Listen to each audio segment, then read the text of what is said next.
We got our fighter awards for 2025. We got Rookie of the Year, Fighter of the Year, Comeback Fighter of the Year, Performance of the Year, fucking Most Improved, Breakout. We got everything. So let's get right into it with Rookie of the Year. First up, our honorable mentions. We got Malcolm Wallmaker. Started off real hot. 2 nasty knockouts with that lead hook, his right hand, back-to-back April and June. Gets a big step up, but gets beat on 2 days' notice on his big card, MSG, against Ethan Ewing, another rookie himself. We also got David Martinez. Great fucking year. I think he knocked out Cameron Simon, steps up short notice, beats Rob Font pretty nicely, pretty convincingly, and gets ranked, I think, at number 11, number 10, something like that. But he just doesn't have the same buzz as the other guys on this list and didn't make as big as a name for himself, even though I think he should. Then we got Bison Gursur-Sakayev. Not the most impressive performances, but he does have a lot of hype around his name. Knockout on the Contender Series, 4 days notice, right on the 319 with his teammate headlining the card, Hamzat Chimaev. He's got a lot of buzz. He's cocky. He fights. He's very cocky. He's a showboater. 2 fights where they were too competitive for what you're advertised as. The Eric Nolan fight, he's like, every time the guy hits him and then gets wobbled at the end of the first fucking chicken dancing. Then against Eric McConico, who I think is a substitute teacher. He's having a competitive fight with him, and then obviously knocks him out with a really nice knockout in the 3rd round. So now let's get on to number 5. I'm putting Ethan Ewing, the man who beat Malcolm Wallmaker. Again, 2 days notice. 2 days notice on the biggest card of the year, probably MSG, UFC 322. Beat a hot prospect, like I said, Malcolm Wallmaker, with all the buzz in the world. Everyone was like, yeah, Malcolm Wallmaker, it's another highlight reel knockout, lead hook. I even was saying that. Then he goes in there and shows a nasty skill set. He shows very good boxing, good wrestling fundamentals. I think he took down Wallmaker on a throw or some shit. But he has a lot of promise. He's Drew Dober 2.0 with that head, that chin. He did show a good chin. He got, I think, rocked early on a couple times, but ate him like nothing and carried on. And that was a very, very impressive performance. I think he's going to get a ranked opponent soon, very soon. If not the next one, then maybe that one after that. But he's in bantamweight, so that top 11 to 15, those guys at the end of that range in the rankings it's always fluctuating. So maybe he gets a ranked shot or someone. I think he's gonna get someone right out of that ranking. Number 4, Atiba Gauthier. Some may have him a little low. I think skill set wise he might be number 1, but he fought straight cans. He had 3 round 1 knockouts. Crazy amount of promise. Showed great shot selection, great patience, obviously crazy power. Just look at him, bro. Look at that build on him. That guy looks like he's on fucking steroids, but he's 24 years old. It's just shitty comp. Who'd he fight? Jose Medina, whatever the fuck. The Mexican blob who's just there, or Ecuadorian. I think no, he's from Uruguay. He's only because they have no one else, so he's on there. He lost to fucking Dusko Todorovic or whatever the hell that guy's name is.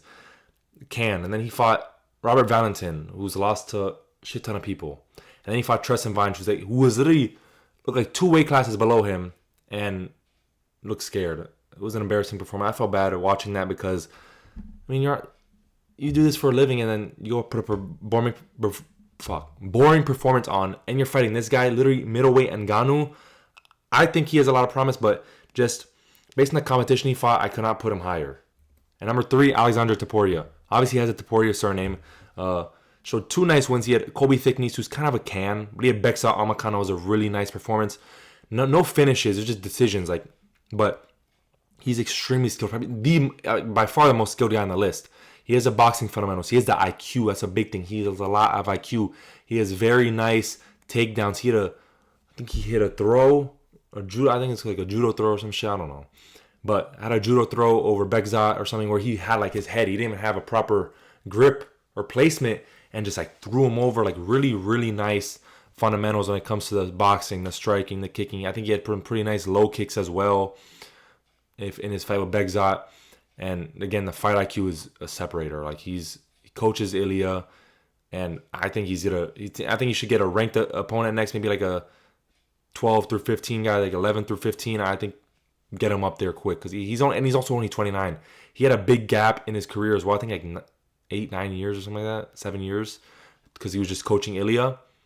But he's got and he's got some power. He's got very good shot selection. He's very good. I think he's gonna have a big 2026. Hopefully, he can fight 2 or 3 times in the year.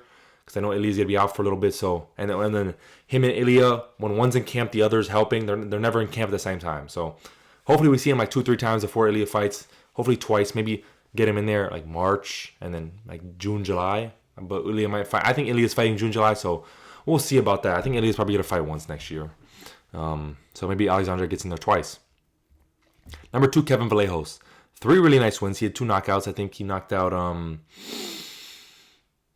I forgot his first knockout. But second fight against Danny Silva, who's a nice dynamic striker, good skill, got some nice power or whatever. But someone who's very good for an unranked guy. He won the fight pretty handedly. It was competitive, but he outstruck him, landed more significant strikes, like significant in terms of more powerful, more effective. And then he chins Giga, who's ranked number 15. Giga's kind of ass, but got him a ranking. And it was a very nice knockout, spinning back fist.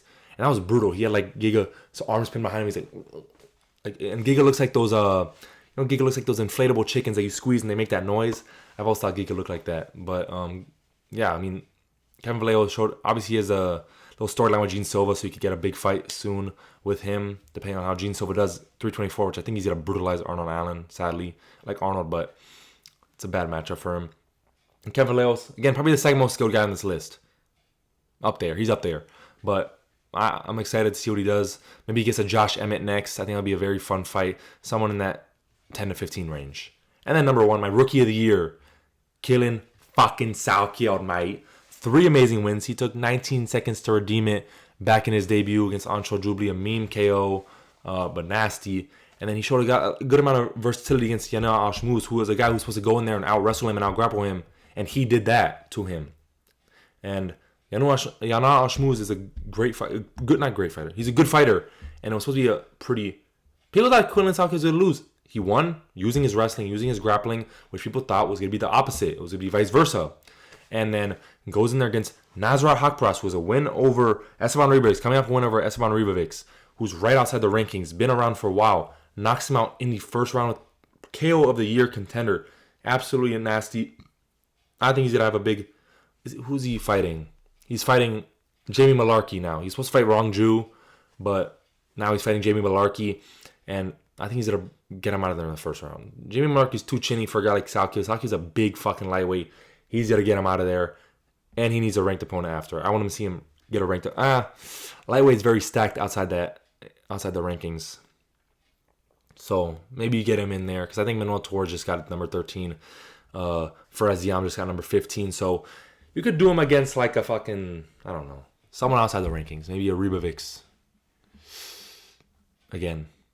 Or because he's fighting... Because it was like... You go from Nasrat to Rong Ju. Rong Ju is very good, but I think Nasrat was probably higher in the rankings, outside the rankings. And then, I don't know. But I think someone outside the rankings or someone fringe top 15. Like, right out, like 13, 14, whatever. Or 13's Manuel Torres. So, yeah, maybe give him one more before. Now we're going to the breakout fighter of the year. My honorable mentions to Walter Walker. Heel hook demon, heel hook merchant. But it's against cans at the end of the day. But he became a meme. He had a lot of great moments. And we have Lerone Murphy, Josh Emmett win, Aaron Pico. Almost got him a title shot, but knockout of the year contender. He got him. He got his name into the title picture. So I think that's a good. Steve Garcia. I don't know if he had a fight at the beginning of the year, but I know he beat Calvin Kattar. And then had the round 1 knockout over David Onama. Very good performance. Showed a lot of promise as well himself. He's on a big win streak. I think 7 fights. I was about to say, but 7 fights. And then, I think I'm hoping he gets someone like top 6, top 5. I don't know what he's ranked at now. Maybe number 8, number 7, but hopefully top 5. I think he deserves someone like that. Get him in that title picture. He's very dangerous. He fights like he's like a gorilla. I don't know. He reminds you of a gorilla. He's like a chimp. He's like leaned over, his long ass arms. But I'm excited to see what he does. He's very good. And then we got Chris Duncan. 3 good wins. I think he had Vucenic, and then Mateusz Rebecki, who was fighter of the year contender as well. Very good fight. And then submitted Terrence McKinney in the first, which was a little shaky performance from Chris Duncan because I think if he fights someone who has a little bit higher IQ than Terrence McKinney and who has the finishing ability in the first round, say he fights Manuel Torres, I think Manuel Torres will knock him the fuck out in the first round because Chris Duncan's a slow starter. That's why I picked Terrence McKinney to beat him because it's like he's a slow starter. He needs to get punched in the mouth to get going, and you can't do anything to Terrence McKinney. But Terrence McKinney was like, I don't know what he was doing. He was like, I don't even know how to explain it. He was like getting hit, but just like disregarding it and just hit me, and then it was just low IQ from Terrence McKinney. So he should have lost that fight, but he won. Should have lost, should have, could have, would have, but he won, and that gets him a spot in the honorable mentions. Number 5, Malcuzal Costa. I could put him higher. Maybe I should have put him higher. But he had 4 wins. He had Feely, C-Rod, and a really good fight with the Rosa. And then he ends off the year with a head kick, 1-minute knockout over Morgan Charrier, who, again, was a pretty good win streak, I think. And he's a pretty good unranked fighter. And he goes out there. He's getting a ranked opponent. He's already booked against Dan Ige. He's going to beat the shit out of Dan Ige. 30-27, 29-28. If Dan Ige rocks him, which he might, Dan Ige might have his one moment in the fight. But Dan Ige just lost to Pitbull, bro. Like, fuck out of here, dude. Number 4, Nasruddin Imavov. KO'd Israel Adesanya. Obviously, king of the middleweights. Or former king of the middleweights. Then a 49-46 over Kyle Brallo. People were picking Kyle. People were picking it to be a competitive fight. No one. I didn't really see anyone picking Imavov to really outclass him like that. And he looked good, and he got himself a title shot. He's getting a title shot against Hamzat. But I think he's going to lose that. But I think he's the second best fighter in the division. Probably beats Adrikis. Probably maybe Fluffy. I would say interesting fight. That's a very interesting fight if Fluffy, if he fights Fluffy one day. Because Fluffy's probably going to get the next title shot if he beats Strickland. And I think Imavov, he earned himself. He KO'd Izzy again, like I said, over a top contender, a guy with some hype. Kyle Brallo gets him out of there, who was talking a lot of shit, talking a lot of heat, and got him out of there easy in his home country as well, in Paris. Number 3, Anthony Hernandez, Fluffy. Good win over Brennan Allen. He had 2 wins this year, but his performance of the year contender against Delidze was what solidified this for me. Again, got himself in the title picture. If he didn't drop out against RDR, he might have a title shot. Because that was really seen as a fight. It's like, Nasruddin Imavov doesn't have that much hype. He's not a big name. He doesn't bring any excitement because he's a striker. Yes, he has good takedown defense, but that doesn't matter against Hamzat. You're going to get taken down early, and you're going to get fucked. You're just going to get smashed. You got to come here and fuck everybody. That's what Hamzat does. And Fluffy, he has that pace, that relentless pressure, the grappling himself. So it's very interesting. Same thing with RDR. He has a pace. He has the grappling, especially off his back. So that's a very intriguing fight. If the two guys with hype, if you would have got him in there and maybe beat RDR, which he would have 100% beat RDR and beat the shit out of him, because RDR had some health problems. He would have beat the shit out of RDR and maybe get himself a title shot. But nonetheless, he's in a title eliminator with Strickland, headlining a fight night in Houston, one of the biggest ones to start the year. So I'm excited. I think he's gonna win that fight by decision. And yeah. Number 2, Michael Morales, 2 wins, 2 huge wins. He beat Burns, who's kind of shitty. He's a little washed at that point, but good win nonetheless. And then gets in the biggest card, MSG UFC 322, with his division headlining a title fight. Beats an number 1 contender who should have got if Islam wasn't moving up, Sean Brady would have had the title fight. Just dominated Leon Edwards the way Bilal couldn't do, the way no one else really has. Dominated him on the ground, 30-26, and then subs him in the 4th. And gets him out of there in the first round. And yeah, it's Sean Brady. It was a bad matchup for Sean Brady, but the way Michael Morales fought that fight, he was smart. He showed smart. He showed he was huge and powerful, even with having his hips back, which would make it difficult for Islam. It's very intriguing. So he's 1 win away from a title shot. Almost got it in January. I remember Islam was saying, "Oh yeah, I was offered in January. I thought it would be against Michael Morales, but I turned it down." So I think he's going to get a number 1 contender fight with JDM. I think he's going to fight JDM next. Shavkat, someone like that. And then number 1, Josh Van. Unranked to champ, 4 wins. Short notice fight of the year with Roy Vol. And then he became the second youngest champ, already the 3rd youngest, because they don't count Jose Aldo. But again, he beat Ray Sugira, masterclass Bruno Silva, short notice 3 weeks against Bernard Royval, number 1 contender fight of the year, makes great adjustments at the end of the fight, and then knocks him down and wins that fight, gets him a title shot, fights Pantoja, beats whatever you want to say. He didn't actually beat him. Yes, you could say it's Pantoja's fault that he did that. Josh Van caused it. He pushed him, whatever. But at the end of the day, he didn't beat him. He didn't really beat him. But he's champ. I'll give him that. It's 100%. He had all the right to celebrate. He's all the right to call himself champ. But he didn't, let's keep it a buck. Now for the most improved fighter of the year. Let's get straight into it. We got honorable mentions: Waldo Cortez Acosta, Paulo Costa. I didn't even realize that, but Waldo Cortez Acosta. I honestly I don't remember a lot of his early fights or fights before 2025, but again he rose to the top of the division, so it has to be some improvement there. And Paulo Costa, one fight, one win over Roman Kopylov, who's turned out to be a little shitty, but he looked a lot better. His first win in I think since 2022 over old Luke Rockhold. Look like the Paulo Costa will look like he could actually do a little something in the division, maybe get back into the top 6 to 8 range. Number 5, Benoit Saint Denis. 0-2 in 2024, got finished twice. 3-0 in 2025, 3 finishes. There's some improvement there. I think he improved better with his patience, with his striking, kind of not being as defensively irresponsible. And I think maybe his control got better. But he's also fighting lesser competition, so that's why I put him at 5. I think it was a much improved year, though, from Benoit Saint Denis.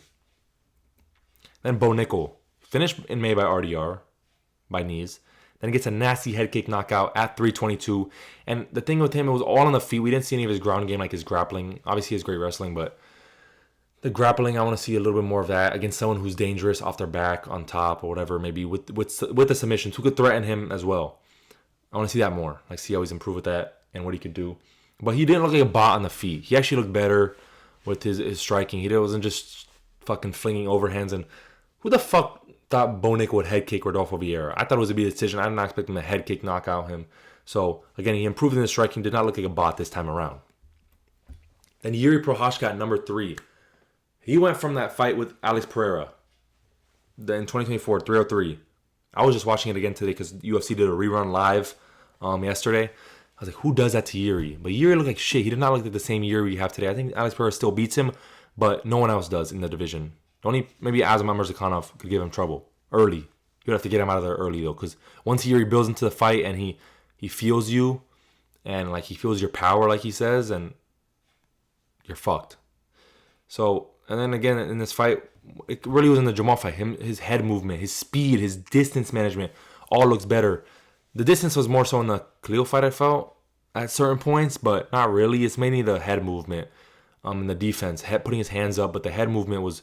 He had none of that. He would block punches with his head before. You all of that one. I think it's against Volkan Ozdemir where he's like, it's a fucking picture coming in with that. But his head movement was the main thing. I remember everyone in after that Jamal fight was like, what the fuck? Yuri Prochazka has evolved and gotten head movement. Everyone's fucked. Then we got Peyton Talbot, number 2. Gets out-grappled in January. Held down, controlled, 30-26, 30-27. Then fights a grappler in June, Felipe Lima. Good little prospect. Beats him with the anti-grappling and stuff, of course. And then dominates Henry Cejudo in December, takes him down, beats him up.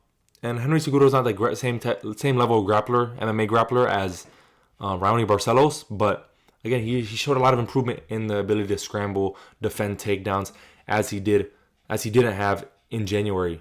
People were calling him a fraud check, and he showed a lot of improvement in 5 months to that, from January to June, and then again June to December showed more improvement, and he's bound for a big fight. I think he might get a Zahabi.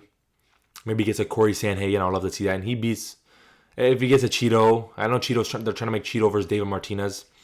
But if Peyton Talbot gets like a Cheeto or Ivan Zahabi, he beats him easily. Might even beat a Corey Sanhagen. We got Tatsuro Taira, number 1. Looked like a bot in the striking against Royval. No head movement. Wasn't really good. And then it's a club and sub against a good prospect, Hyung Sung Park, who at the time had some hype, but before that, not really. And then against Moreno, he finished him. Again, he showed his amazing ability to take the back. But the one thing is that in the boxing, he looked a little good in the boxing. Like his head movement, he looked like he knew how to strike a little bit. And that was very impressive to me in the Bernard Moreno fight, at least. There wasn't much that happened because he was in like a triangle for majority of round 1. But other than that, he looked good in the striking. Again, against Hyung Sung Park, he dropped him, gets a submission later on in the fight, though not right after. But I think he's bound. I think he beats Van and Kopp, but loses to Pantoja. And I think if he gets a title shot next, he will be champ. Because it will be Josh Van. But we'll see how they do with that, because I think Manel Kopp might get it. If it's anything other than Japan, I think if they go to Japan, they might do Taira, even though Kopp probably has more motion over there. Taira's Japanese. So we'll see how it goes. But I think he'll be champ one day, especially after Pantoja retires. Now, onto the comeback fighter of the year. We got some overlap here with the improved, but honorable mentions to Bo Nickel. comeback fighter, but I don't know. He didn't have a comeback story. He just fucking folded to knees, and yeah, it's one loss when you're a big step up in competition. We saw what RDR does. It's not anything crazy. And then gets a can in Rodolfo Vieira. Piotr Jan. I don't have him in the list because as a ranked guy because he his comeback started in 2024. He had that losing streak. 2024 comes back, beats Yadong, beats Figgy, and then he did have a comeback win against Merab in their rivalry, but his comeback started in 2024. And then Yuri, same thing. I mean, not same thing. He did have his fight in 2024, but it was only to Alex Pereira. He brutalizes everyone else. He's done that before. He did it to Rakic right before the Pereira fight, and he brutalized everyone else. But he did have a very improved year, and he brought himself back into title contention, which he was always there, really. Number 5, Charles Oliveira. Flatlined in late June and then has a masterclass in Rio in October. One of the best performances of his career, if not the best, against Mateusz Gamrot. Showed improved offensive grappling. Striking, though, the defense was terrible. He was just walking the punches. But it's Mateusz Gamrot. He's pillow-fisted. And Oliveira, it's a beautiful comeback story. Fights for the title, gets absolutely flatlined, cries after the fight, it looked like. And then comes back in his hometown. He's being doubted against Gamrot. I remember some people saying Gamrot would knock him out. I think if it was against Fiziev, it would be even better because Fiziev actually has that knockout ability. He's not like some crazy power puncher, but he has a little bit because of he's very good Muay Thai and stuff. He's a more effective striker than this fucking guy, Gamrot. So I think he deserves a spot in this. He came back and I put himself in a big fight with Max Holloway and a chance to win a BMF title.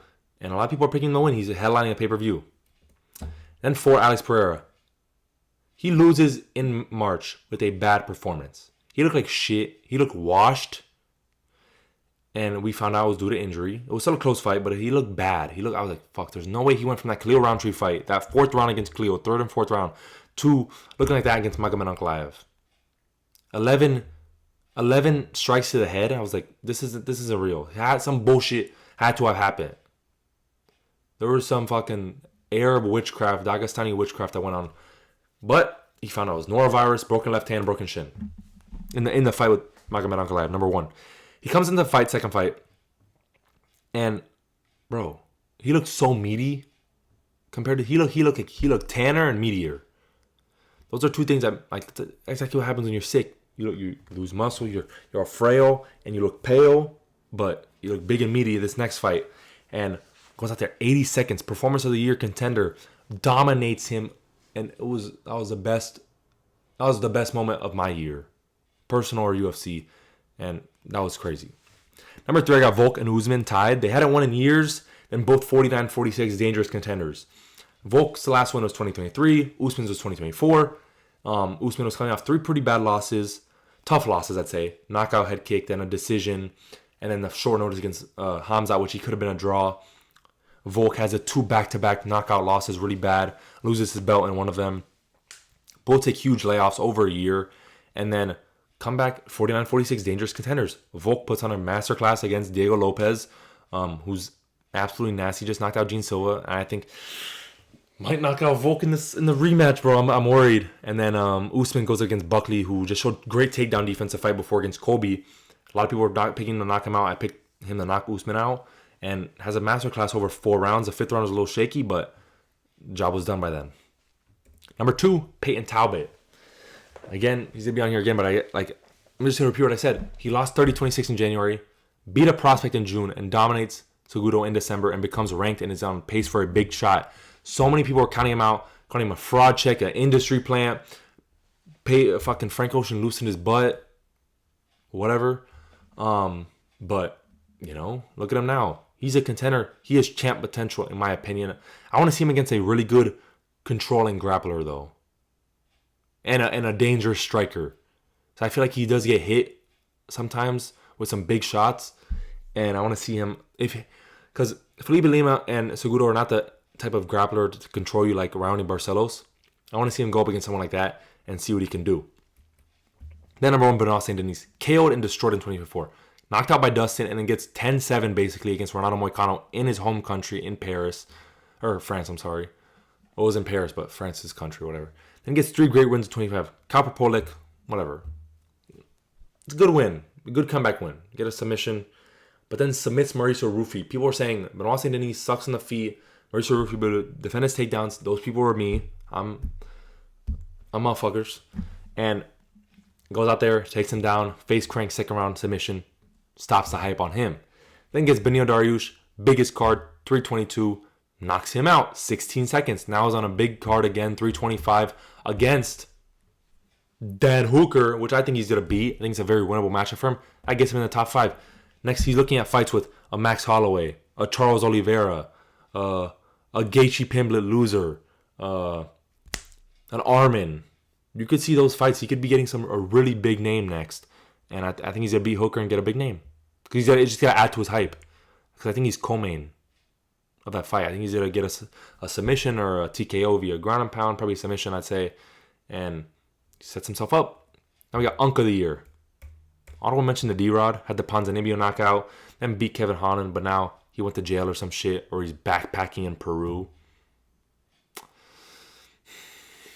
Spiritual journey, but I don't think so. Number 5, Derek Lewis. 35-second knockout over prospect. Tyson Teixeira, flabby fuck, knocks him out of there, 35 seconds, gets him out. And he does his iconic post-fight speech again, throws wife's legs up in the air, a lot of ground and pound, whatever, shows his ass to the crowd, comes around, does the arrow, does whatever. It's iconic. And now he's in a possible number 1 contender fight. This all depends on if Alex Pereira stays at light heavyweight. If Aspinall could return in the first half of the year, depending on how it goes, because I don't think Volkov's gonna get a title shot, because you don't get a title shot after a performance like that. Say Aspinall gone, fight early, April, May. The winner, I don't know, but it's a possible number 1 contender fight. It's a big fight though. Puts him at least, if he wins that against Waldo Cortez Acosta, 1 win away from a title shot, and he's 40 years old, so I think he deserves Unk of the Year. Number 5. Then Michael Johnson. Biggest underdog of the year against Daniel Zellhuber. He was a prospect. He came off a fight of the year with Esteban Rijovic. And now he's 1 win away from the rankings. Put on a great performance. Fastest 40-year-old I've ever seen. I think he's bound for... Who's he fighting next? I think he got a fight booked. Against Alexander Hernandez, 324. I think he wins that. Honestly. Because he does have the power and speed to knock him out.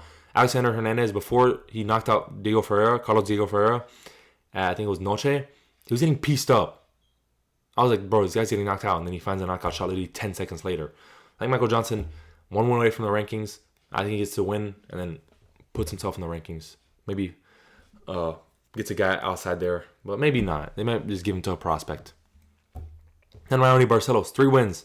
He had Peyton Talbot, like I said, beat the undefeated prospect. Then he had Cody Garbrandt, former champ, obviously not same caliber of opponent he was, but a good win nonetheless. And then he gets Ricky Simone, another good win, a good guy right outside the rankings, a guy who's always been tough to beat. And he should be ranked. He should be number 14, 15, but he's kind of getting holed by the UFC because he's old. And I think he could go on a little bit of a run with those guys at the end of the division. He could really beat a lot of those guys. He could beat a Cheeto right now, I think. So, again, number 3, Unk of the Year. Number 2, Kamaru Usman, 49-46, surging contender, and might be getting himself a title shot. It looks like the UFC might be going that way with the Ali Abdelaziz. Hopefully not, but, bro, like I said, big layoff, comes back, beats a contender who everyone is counting him out, and now might get a title shot at 38 years old, might finesse a title shot. That's some Unk shit right there. That's some seniority, that's some privilege. And number 1, Alex Volkanovski. Difference between him and Usman, one's trying to get the title shot, one got the title back. That's the only thing separating them. Both had great performances, and I think the only thing separating them is that Alex got a belt. Now moving on to the performance of the year. Honorable mentions to Volk versus Diego. Pretty great fight, but he did get dropped. Pantoja versus Kakar France. This could be up there, but we'll see. Might be changing my mind midway through. Then Cop versus Rival. Who does it to Bernard Rival? I don't think he's been knocked out before. Got him out there early, quick, clean. And then Imavov versus Calbrello. I think it was good, but it wasn't dominant. It was one-sided. It wasn't dominant, though. Number 5, I have Ilya versus Charles. Ilya landed 72% of his strikes. Reversed the takedown attempt. Passed the guard. Got him in crucifix. And flatlined him in 2 minutes. Flawless performance. I mean, yes, who does that to Charles? Yes, I know he gets dropped, but he doesn't get flatlined. And it was in 2 minutes. One of the best performances of the year. One of my favorite moments because I'm a big Ilya fan. I like Charles, but I'm a big Ilya fan as well. Number 4, Alex Pereira versus Ankalaev. 80 seconds. Made him look like an amateur. The guy who really never lost before in MMA. He had the Paul Craig loss, but that was stupid. He tapped with 1 second left. And it was a comeback performance. And, like, who does it to Ankalaev? He was a very competitive first fight. And then he goes and gets him out of there in the first round in 80 seconds. Just puts him on the back foot. Calf kicks, low kicks. Makes him switch stances. Ankalaev did not need to switch stances early on. That pressure made him switch stances now because he had the leg kick switch stances and then lands a big shot. Stuffs a takedown attempt. Nasty 12-6 elbows. Gets it done. Crazy performance. Number 3, got Fluffy versus Dolidze. Absolutely schooled Roman Dolidze. Crazy pace and a nasty finish. Dragged him across the octagon. Like, it made Roman Dolidze really quit. He didn't even need a tap to that. But again, an amazing performance. I didn't expect it to be this one-sided. I expected him to win. Late submission, decision. But absolutely masterful performance. Crazy pace. Just fucking beat him up and got him out of there. Number 2, Islam, Hamza, and Shevchenko. All 50-45s. Impressive wrestling and grappling. But boring. Boring as fuck. I don't ever want to see these fights ever again. Punish these motherfuckers. Hamza, I don't know. Shevchenko's going to keep doing this. Hamza, I don't know what he's doing. Islam said it was because he didn't want to take as many risks. Or he wasn't confident in his capabilities, his cardio and stuff, his strength at 170. So I understand that. Hopefully he turns it up. Number 1, Petr Yan versus Merab 2. 49-46 of the bantamweight GOAT on a tear right now. Realistically, I thought it was a 50-45. I did not think Merab won a single round. Shut out the bantamweight GOAT. An amazing game plan. He had keep yourself on the front foot. Jab when Merab comes in. Stuff the takedowns, of course. That's what you need to do. But on the body lock against a cage, use your own wrestling against Merab. That's one thing that they did really well. Then he landed 5 takedowns.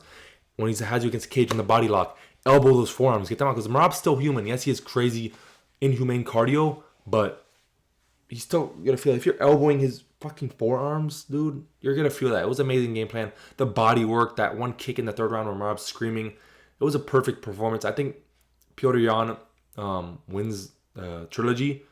I think technically, if you have a game plan like that, you just did what you did. I think it's going to be closer. Merab comes in with a different game plan, but I think Petr Yan still wins the trilogy, you know? And he was also healthy this time. He didn't have no right arm. Now, lastly, we got our fighter of the year. Honorable mentions to Ilya. Only had 1 fight, double champ status. One of the best performances. Yuri, 2 really nice fights. Fight of the year contenders.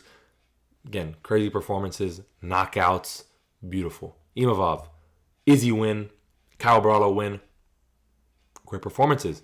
Shevchenko beat the number 1 contender, beat Wei Li, who is coming up in weight, who's very small, but boring as fuck. So those are the honorable mentions. Just a quick run through them.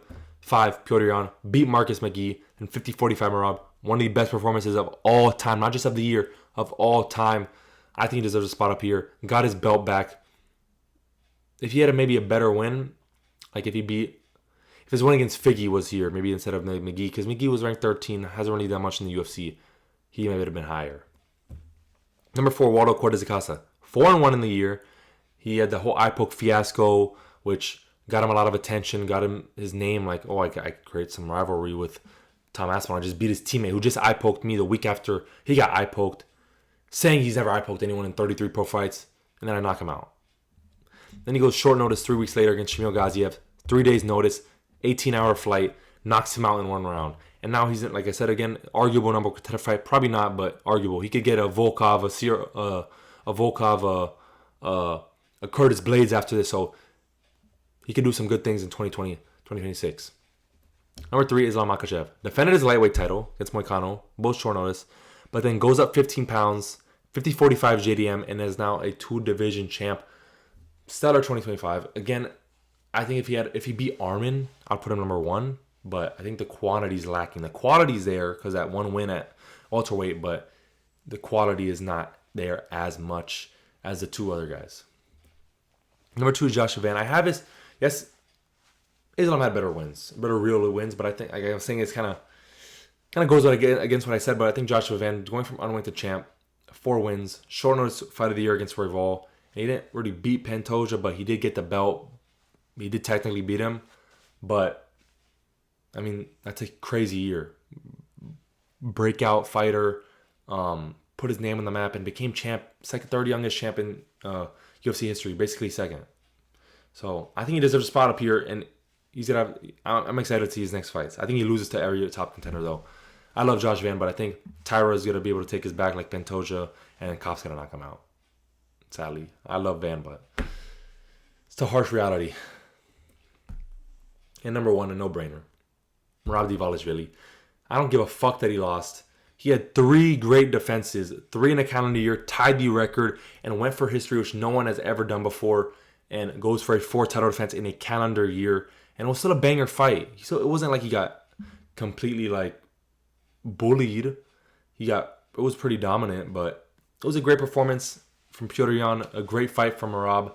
I think he deserves it, and it's a no-brainer. Like, you could give it to any of the top 3, I think, but my pick is Merab just because of what he was done. I don't think one loss should erase the whole work you done, the history you made in 2026 or 2025. So I'm excited for the trilogy for this guy. Let me know what you guys think, who your picks were for number 1, and I'll see you later.